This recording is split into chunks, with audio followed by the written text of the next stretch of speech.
Baik, Assalamualaikum warahmatullahi wabarakatuh. Perkenalkan, saya Sri Maharani dengan NIM S1S12401.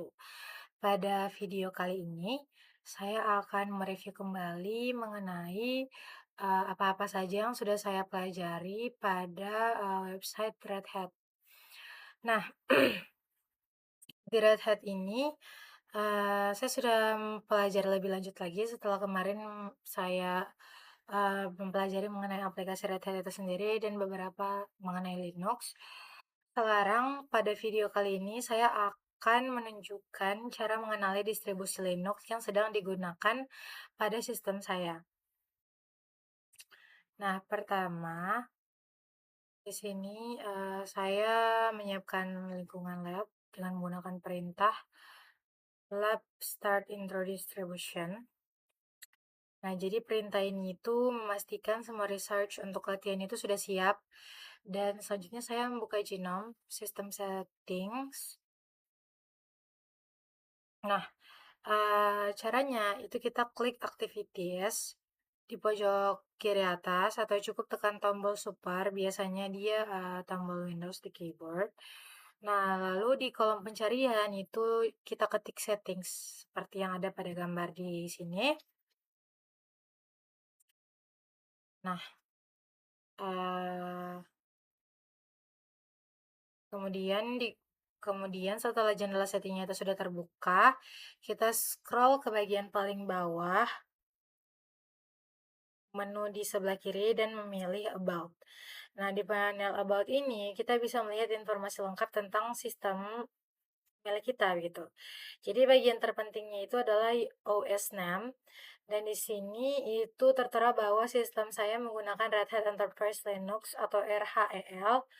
Nah, selain itu panel About juga menampilkan informasi hardware seperti ada model perangkat, ada jumlah RAM, terus juga ada jenis prosesor, ada grafiknya, ada kapasitas disknya, terus ada apa namanya, ada serta informasi software seperti versi Genome, terus ada tipe OS berapa gitu. Di sini kan dia tipenya 64 bit, terus ada windowing system. Nah, Genome Settings-nya ini itu merupakan pusat kontrol utama untuk desktop Linux. Jadi, saya juga disarankan untuk menjelajahi menu lainnya supaya lebih familiar dengan lingkungan Genome tersebut. Nah, setelah selesai, saya menutup latihan dengan menjalankan perintah Lab Finish Intro Distributions. Nah, jadi perintah ini itu memastikan bahwa tidak ada konfigurasi dari latihan sebelumnya yang bisa mengganggu latihan-latihan berikutnya.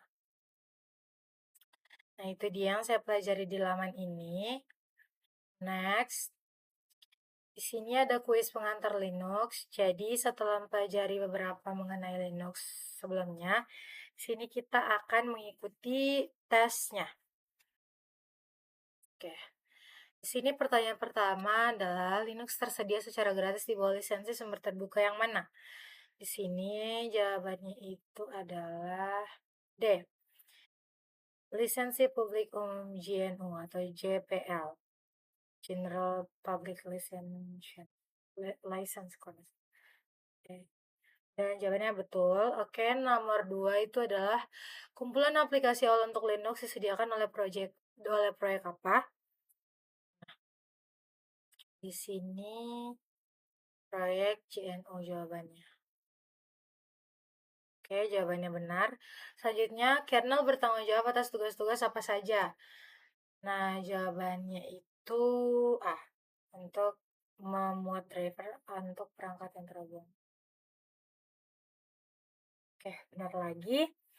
Selanjutnya nomor 4, apa apa itu terminal komputer komputer.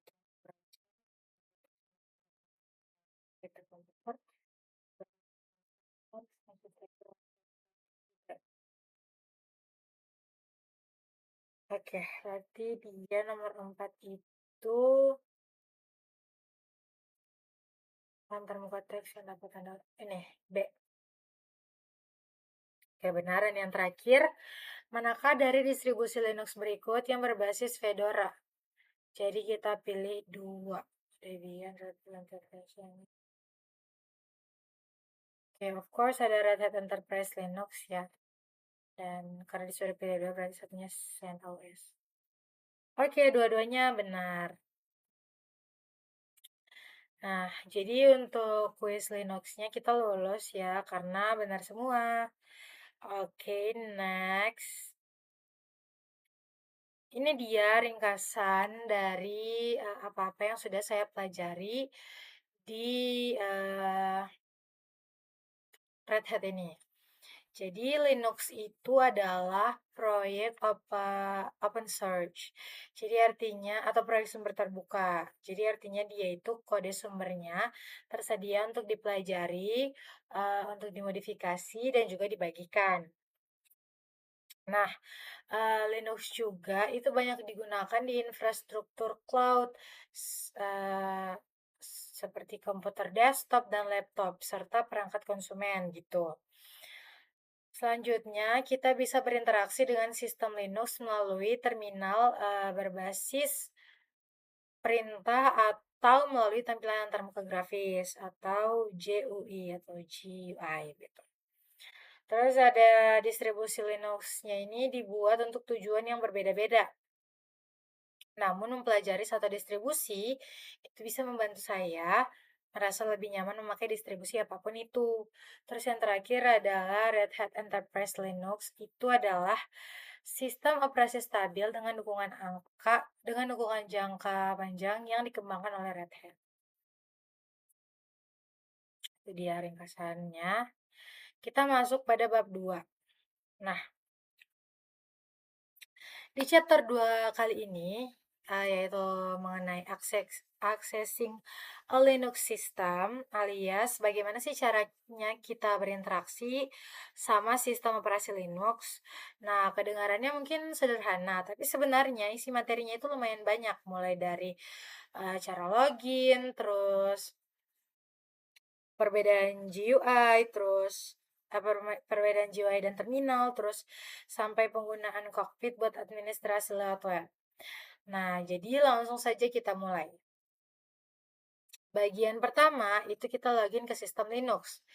Jadi begini, Linux itu kan dia adalah apa namanya sistem operasi yang sifatnya multi user. Artinya satu komputer Linux itu bisa dipakai banyak orang sekaligus. Nah, masing-masing itu bisa menggunakan dengan akun mereka sendiri. Jadi kalau misalnya kita login nih, kita akan masuk ke ruangannya kita sendiri. Nah, di sana itu ada home directory yang isinya file-file milik kita, terus pengaturannya kita, dan pokoknya semua data yang kita punya itu disimpan terpisah dari user-user lain. Terus konsep pemisahannya ini tuh penting sekali karena selain menjaga privacy, kita juga menjaga supaya tidak ada user yang tanpa sengaja mengubah atau merusak file orang lain gitu. Nah, selain user biasa, di Linux juga ada yang namanya administrator atau akun administratif, ya. Nah, apa namanya? Akun administratif atau administrator ini juga sering disebut sebagai root user atau penguasa dari sistem ini gitu. Kalau kita analogikan, akun root itu ibaratnya dia adalah pemilik kos-kosan maybe dari komputer Linux. Jadi dia tuh punya privilege-privilege yang tidak bisa dilakukan oleh akun-akun biasa. Seperti dia bisa mengubah pengaturan sistem. Dia juga bisa install dan hapus aplikasi, bahkan menghapus file sistem yang penting sekali gitu. Makanya akun rutin itu tidak disarankan untuk dipakai sehari-hari. Soalnya, saking bebasnya aksesnya, salah ketik sedikit saja itu bisa jadi masalah besar. Makanya banyak distro Linux itu bahkan sengaja tidak kasih password root supaya pengguna itu tidak asal masuk ke mode super user. Nah, sebagai gantinya itu biasanya kita pakai akun user biasa. Dan kalau butuh akses lebih, kita bisa pakai tools tambahan kayak sudo. Jadi dia tetap aman dan tidak ribet. Oke, selanjutnya kita masuk pada cara login di Linux. Kita masuk ke sistem Linux. Nah, sekarang kita masuk ke bagian intinya. Linux itu kan dia bisa di-login dengan beberapa cara, tergantung komputer dan lingkungan yang dipakai. Nah, pertama itu ada konsol Linux. Jadi konsol Linux itu dia apa ya, tampilan teks yang sangat klasik.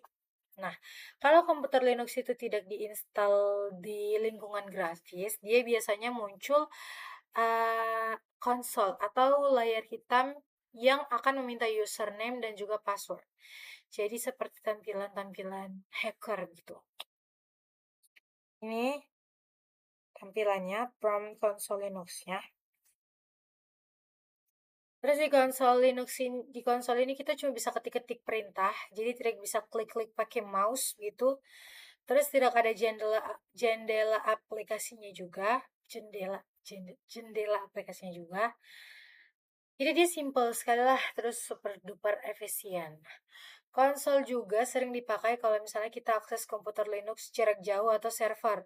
Misalnya kayak di lab kelas, gitu. Sistemnya pakai virtual machine dan diakses lewat VNC, semacam software buat remote desktop gitu.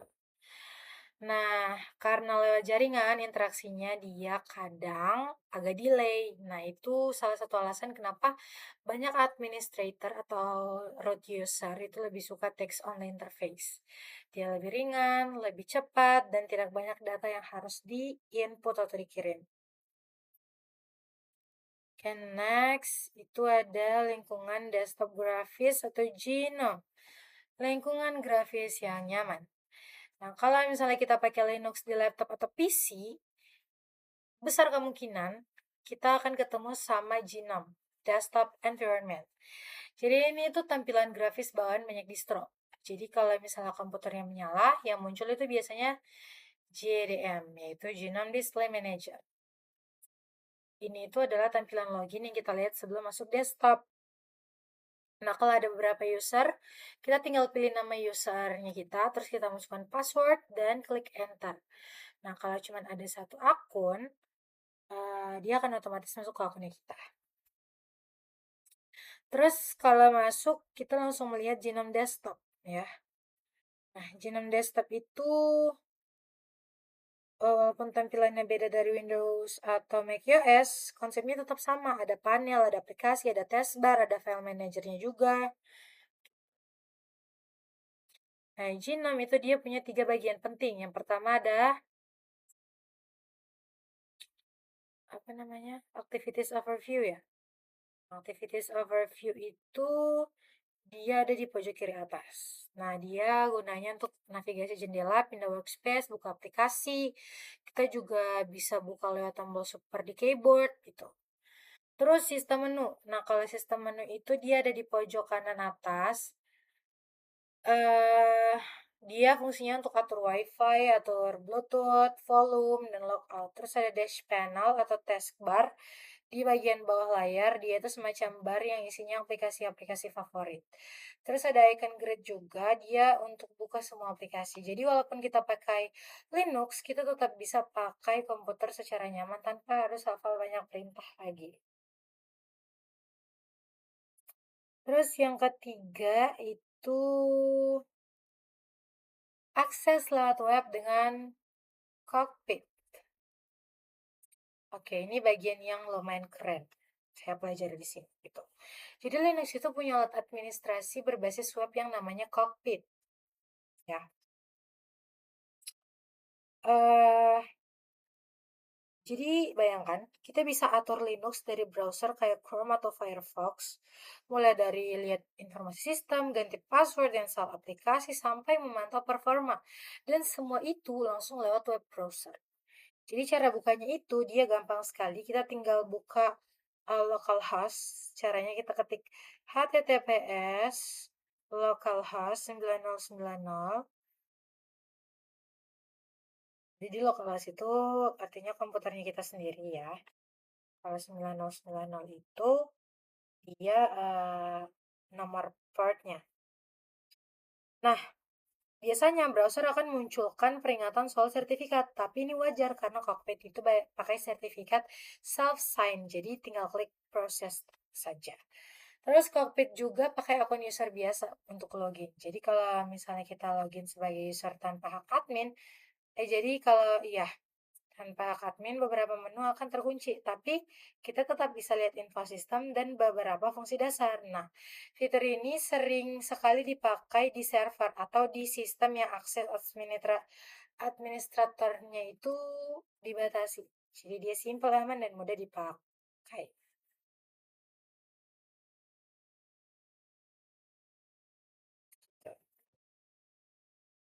Nah,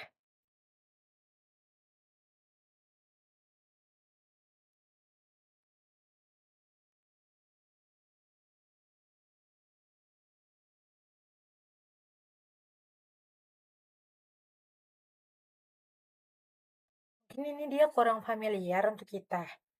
Cuman begitu kita mengerti cara masuk, cara navigasi, dan cara pakai lingkungan Linux-nya, semuanya akan jadi jauh lebih gampang. Karena Linux itu mungkin kelihatan rumit dari luar, tapi kalau sudah kita kenali ritmenya, dia akan sangat powerful. Oke, kita lanjut ke bab berikutnya.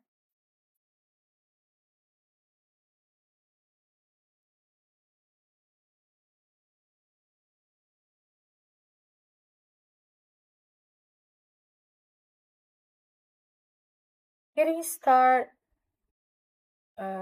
with Linux fundamental. Guided exercise like into a local Linux system. Nah, pada bab ini, saya akan menunjukkan langkah-langkah untuk login ke sebuah sistem Linux lokal. Ganti-ganti user, terus kita juga akan intip cockpit, konsol buat manage pengguna. Jadi, mari kita langsung mulai.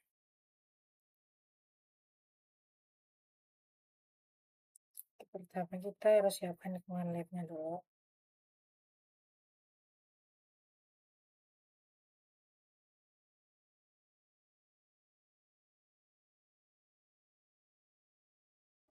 Nanti ya kita praktekkan langsung. Sekarang kita bahas dulu. Pertama-tama, sebelum mulai praktikum ini, kita harus nyalakan environment lab-nya dulu. Terus kita masuk ke terminal, pakai akun student, lalu kita ke perintah. Nah, terus kita ketik ini, start access login. Ini sangat penting ya, supaya semua research yang dibutuhkan untuk latihan ini aktif dan siap dipakai. Terus selanjutnya kita login sebagai user operator 1 dengan GDM. Jadi setelah lab siap, sekarang kita latihan untuk login sebagai user operator 1. Caranya gampang.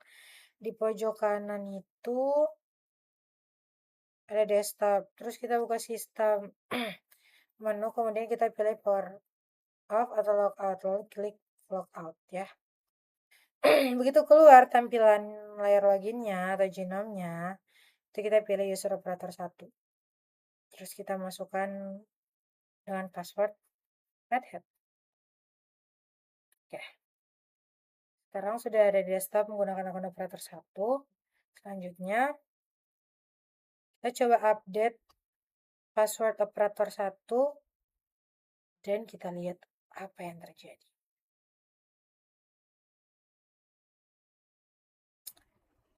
Nah,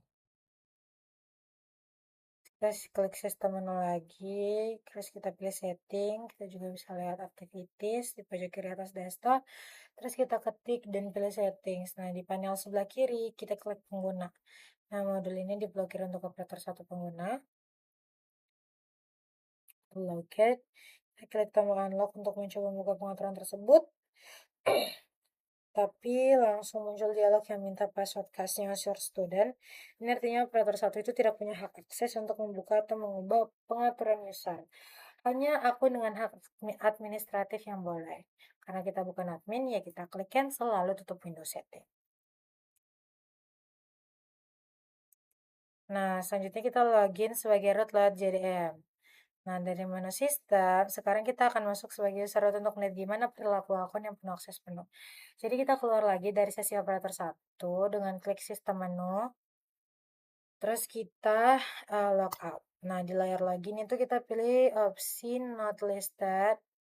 tidak terdaftar karena user root itu tidak muncul otomatis. Kita masukkan username root dan passwordnya itu Red Hat. Begitu masuk, kita langsung dapat peringatan besar. Login in as a privileged user.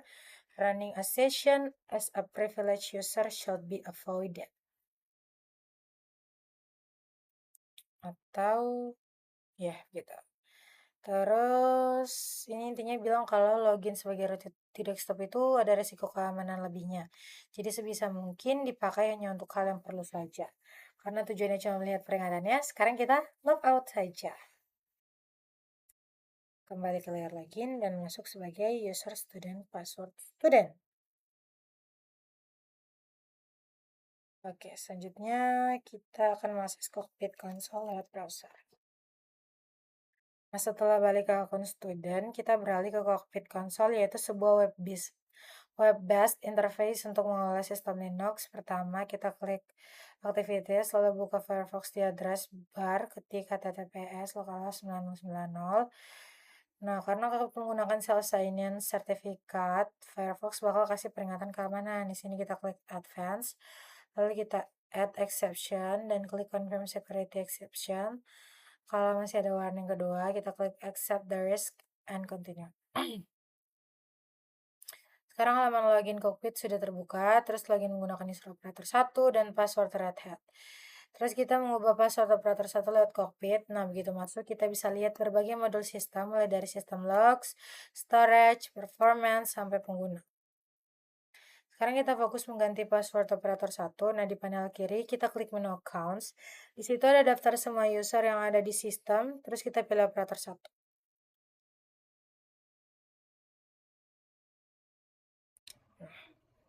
Kita klik tombol set password, terus kita masukkan old passwordnya, yaitu Red Hat, terus kita isi new passwordnya, yaitu ini, rh1004.course sebagai kata sandi baru. Terus kita konfirmasi ulang, klik set password. Selanjutnya kita testing password, kita uji kata sandi barunya. Setelah password baru berhasil disimpan, kita harus coba apakah benar-benar bekerja. Jadi kita klik menu session di pojok kanan atas, terus kita logout di halaman login cockpit, kita masuk lagi sebagai operator 1, tapi kali ini kita pakai password baru yaitu rh104course. Kalau berhasil login berarti perubahan passwordnya sukses. Setelah itu kita logout lagi dari cockpit, terakhir tutup Firefox. Nah, dan menyelesaikan exercise, bagian terakhir kita kembali lagi ke terminal akun student dan ketik perintah let finish access login. Nah, ini penting supaya research lab-nya itu dibereskan dan tidak mengganggu exercise berikutnya.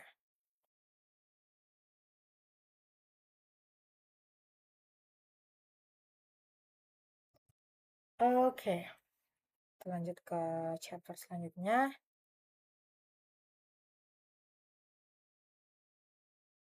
Nah,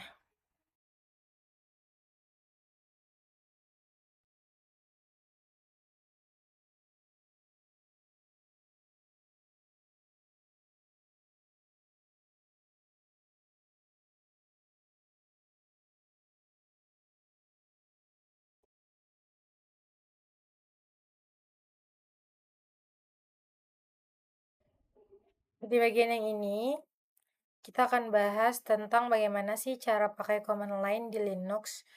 Nah, kita akan bahas konsep TTY, terminal, shell, sampai cara pakai command, opsi argumen, dan fitur-fitur kayak tab completion.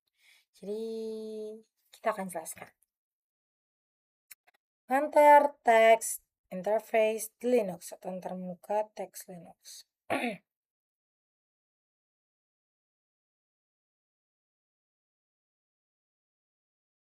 Jadi, dulu sekali sebelum komputer itu punya layar output sistem itu munculnya di mesin ketik otomatis yang disambung ke mainframe lewat jalur telepon.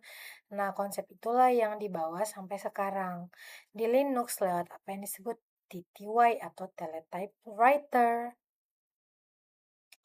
Tapi sekarang kita lebih sering sebut Command Line Interface alias CLI. Nah, Jadi kalau kita buka terminal terus ketik-ketik perintah, ya itu sebenarnya lagi pakai versi modern dari TTY gitu. Terus ada Virtual Console dan Multiple Login Session.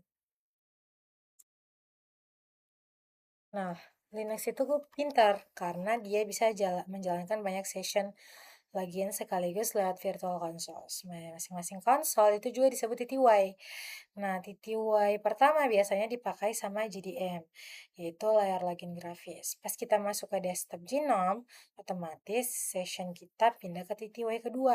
Nah, bahkan kalau misalnya kita sudah pakai GUI nih, kita tetap bisa login ke konsol berbasis teks. Caranya gampang.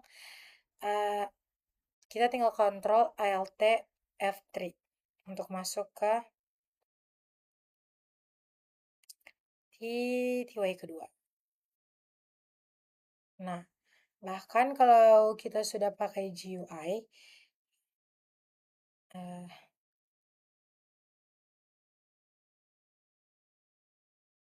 apa namanya? Kalau kita sudah pakai GUI,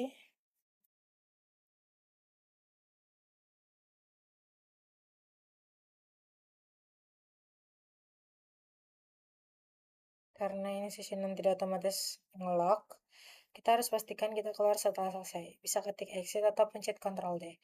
Kalau kita mau balik ke desktop lagi, kita tinggal tekan Ctrl Alt F2 atau Ctrl Alt F1 untuk balik ke GDM. Oke, apa itu terminal Linux? Apa sih itu terminal? Nah, sekarang kita masuk ke terminal. Terminal itu sebenarnya cuman aplikasi yang menirukan perilaku TTY, tapi dia berjalan di desktop. Jadi kalau kita tuh tidak perlu pindah ke konsol lain berkali-kali. Baik TTY asli ataupun terminal yang ada di Genome, dua-duanya berjalan di atas sesuatu yang disebut shell. Nah, shell ini yang akan memberikan kita command prompt, shortcut keyboard, built-in commands, dan berbagai fitur shell scripting. Kebanyakan distro Linux itu pakai shell yang sama yaitu bash. Nah, untuk buka terminal itu gampang sekali. Kita tinggal klik activities di kiri atas, terus kita klik terminal, enter, atau cari di application grid. Dan karena terminal dijalankan dari session yang sudah login, kita tidak perlu login lagi. Selanjutnya kita melakukan tugas pada terminal. Nah, di Linux itu banyak pekerjaan bisa dilakukan lewat terminal. Kadang malah wajib. Kalau sistemnya tidak punya GUI, satu-satunya cara berinteraksi itu ya lewat shell. Nah, di terminal kita pakai commands untuk melakukan tugas kayak baca informasi sistem, ngedit file, atau bahkan ngatur konfigurasi.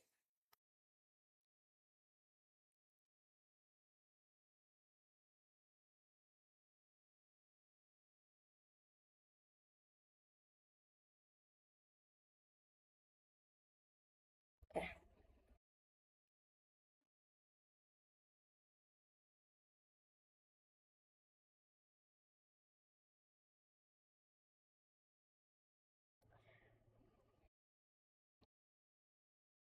selanjutnya cara kerja command prompt, option, dan argumen.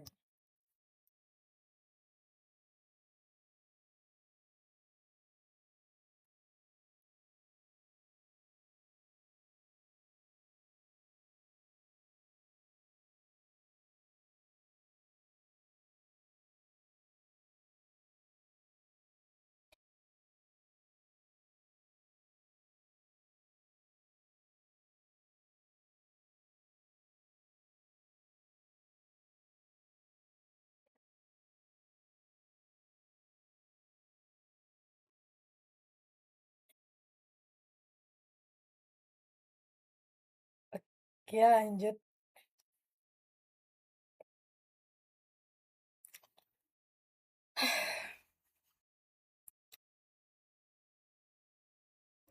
Jadi setiap komen itu punya tindakan default, tapi kita bisa ubah perilakunya pakai option atau beri targetnya melalui argumen. Nah, contoh simpelnya itu kalau mau lihat nama komputer kita bisa buka settings, terus klik about, tapi lebih cepat kita ketik hostname. Outputnya itu bisa sesuatu kayak mycomputer.example.com. Nah, kalau mau domain name saja, kita tinggal tambahkan option hostname D, kalau mau short name-nya berarti hostname S, ya. Nah, option yang pakai satu huruf biasanya dimulai dengan tanda minus, sementara option yang panjang biasanya pakai dua minus. Seperti help. Komen juga bisa punya argumen, misalnya ID, buat lihat info user yang sedang login.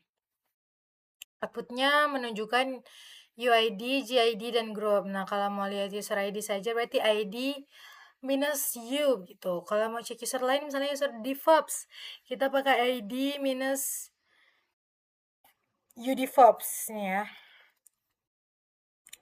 Terus melihat opsi komen dengan help, minus help gitu ya.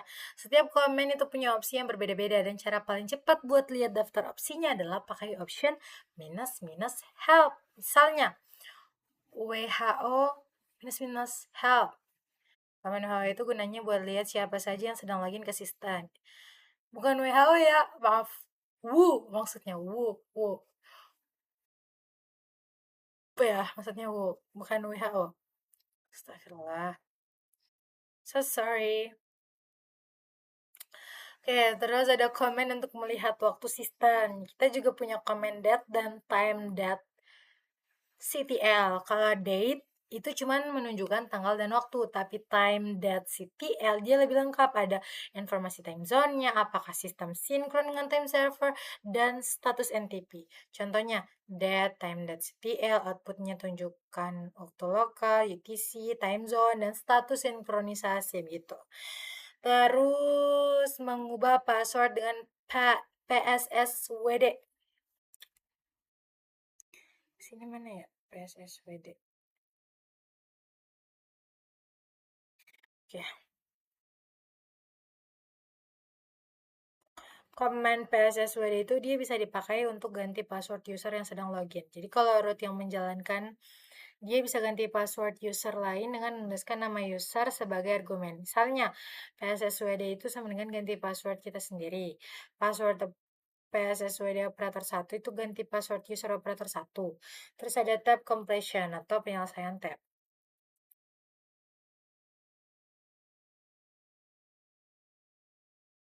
Ah, nah, ini tuh fitur favorit semua pengguna Linux, yaitu tab completion. Jadi kalau kita sudah mulai mengetik perintah, lalu kita tekan tombol tab, nah shell akan melengkapi kata itu kalau unik. Kalau belum unik, tekan tab dua kali buat lihat daftar pilihan. Contoh, kita ketik host, terus tekan tab dua kali. Shell akan menunjukkan pilihan seperti host ID, hostname CTL gitu. Kalau kita mau tambahkan huruf N, jadi host N, lalu tab lagi, terus yang lengkapnya jadi hostname gitu. Seperti itu. Jadi itu dia yang sudah saya pelajari di Red Hat dalam 2 minggu ini. Mungkin itu saja. Saya tutup dengan ucapan wabillahi taufiq wal hidayah. Wassalamualaikum warahmatullahi wabarakatuh.